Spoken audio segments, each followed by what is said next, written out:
Assalamualaikum warahmatullahi wabarakatuh. Perkenalkan, nama saya Caroline Rokail, NIM B1D11916, kelas 2019A D4 Teknologi Laboratorium Medik. Di sini saya akan menjelaskan tentang gangguan fungsi pankreas. Tujuan yang pertama, untuk mengetahui anatomi dan fungsi pankreas. Yang kedua, untuk mengetahui fungsi endokrin. Yang ketiga, untuk mengetahui fungsi eksokrin.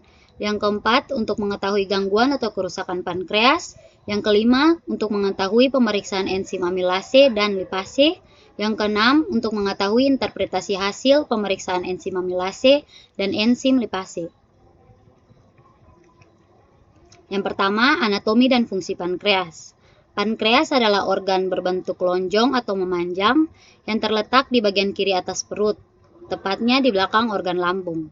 Pankreas memiliki panjang 12-15 cm dan lebar 4 cm.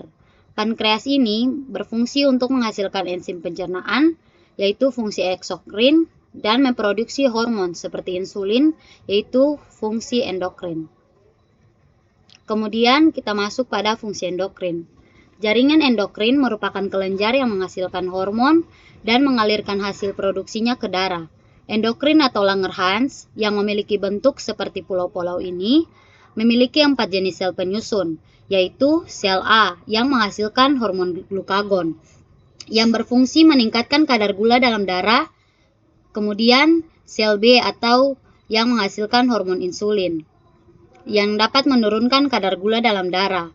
Yang ketiga, sel F yang menghasilkan polipeptida pankreas yang dapat memperlambat penyerapan makanan. Dan yang terakhir, sel delta yang menghasilkan hormon somatostatin yang bertugas menghambat sekresi glukagon oleh sel alfa.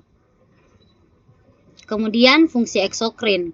Jaringan eksokrin menghasilkan getah pankreas yang mengandung enzim pencernaan yang disekresi ke usus halus. Terdapat 3 jenis enzim pencernaan, yaitu enzim amilase, enzim lipase, enzim tripsin, dan simotripsin.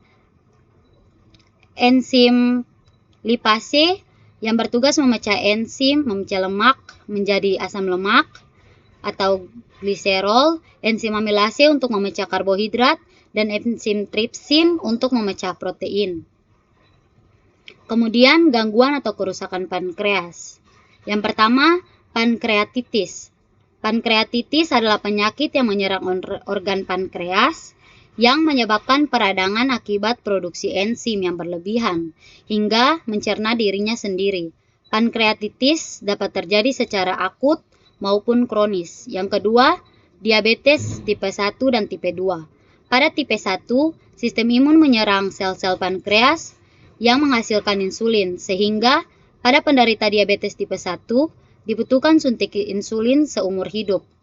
Sedangkan pada diabetes tipe 2, tubuh tidak menggunakan insulin sebagaimana harusnya atau resisten, dan gula darah naik. Pankreas juga kehilangan kemampuan memproduksi dan melepaskan insulin sesuai dengan kebutuhan tubuh. Yang ketiga, fibrosis kritik. Penyakit fibrosis kistis disebabkan oleh adanya gangguan genetik yang menimbulkan kelainan pada pankreas. Selanjutnya yang keempat, kanker pankreas. Bentuk kanker yang paling sering menyerang pankreas adalah adenokarsinoma yang terbentuk di sel-sel yang melapisi saluran pankreas. Dan yang terakhir, pseudokista pankreas atau yaitu rongga berisi cairan yang disebut dengan pseudokista dapat terbentuk setelah terjadinya serangan pankreatitis. Selanjutnya, pemeriksaan laboratorium. Terdapat 2, yaitu pemeriksaan amilase dan pemeriksaan lipase. Yang pertama, pemeriksaan amilase. Spesimen atau peranalitik pemeriksaan enzim amilase. Spesimen yang digunakan yaitu serum, plasma, dan heparin. Cara pengambilannya dapat diambil dari sampel darah kapiler atau dari sampel darah vena. Kemudian cara penyimpanan, yang pertama, pada suhu 20 derajat sampai 25 derajat Celcius, stabil selama 1 hari. Yang kedua, pada suhu 2 sampai 8 derajat Celcius, stabil selama 7 hari. Dan yang ketiga, pada suhu min 20 derajat Celcius, stabil selama 2 bulan sampai 1 tahun. Kemudian metode dan prinsip pemeriksaan enzim amilase. Yang pertama ada standar WHO atau IFCC. Metode yang digunakan yaitu metode enzimatik EPS G7. Metode ini merupakan metode standar yang digunakan dan metode ini menggunakan alat fotometer. Next. Kemudian metode yang kedua itu kolorimetri enzimatik atau CNPG3 blocker substrat. Metode ini juga metode yang sering digunakan di laboratorium setelah metode standar dari WHO. Metode ini juga menggunakan alat fotometer. Fotometer adalah alat yang digunakan untuk mengukur pencahayaan atau penyinaran dan untuk mengukur intensitas atau kekuatan cahaya suatu larutan. Kemudian, pasca analitik enzim amilase. Nilai rujukannya itu untuk metode enzimatik itu bayi baru lahir 5-65 unit per liter, untuk orang dewasa 27-131 unit per liter, dan untuk usia 60-90 tahun 24-151 unit per liter. Interpretasi hasilnya, peningkatan kadar amilase dapat terjadi pada pankreatitis akut, dan penurunan kadar amilase dapat terjadi pada pankreatitis akut yang sudah pulih, hepatitis, sirosis hati, atau keracunan kehamilan. Kemudian, pemeriksaan yang kedua yaitu pemeriksaan lipase. Spesimen yang digunakan pada pemeriksaan lipase ini yaitu serum, plasma, dan heparin. Cara pengambilannya sama dengan enzim amilase, yaitu dapat diambil dari sampel darah kapiler dan sampel darah vena.